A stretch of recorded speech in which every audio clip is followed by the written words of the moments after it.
கொஞ்ச நாளைக்கு முன்னாடி நான் கோத்தகிரி போயிருந்தேன். என்ன அழகு, என்ன பசுமை, எங்கே திரும்பி பார்த்தாலும் இயற்கை அன்னையின் வளம். இவ்வளோ ஒரு அருமையான இடத்திற்கு வந்திருப்பது எனக்கு ரொம்ப சந்தோஷமாக இருந்துச்சு.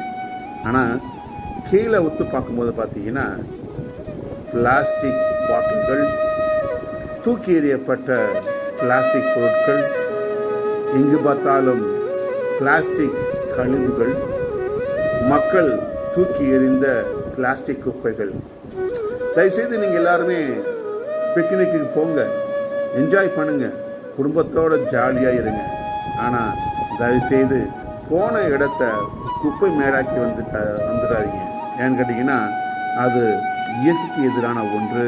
தயவுசெய்து இயற்கையை நேசியுங்கள், நிச்சயமாக வாழ்வை வளம் பெறுவீர்கள்.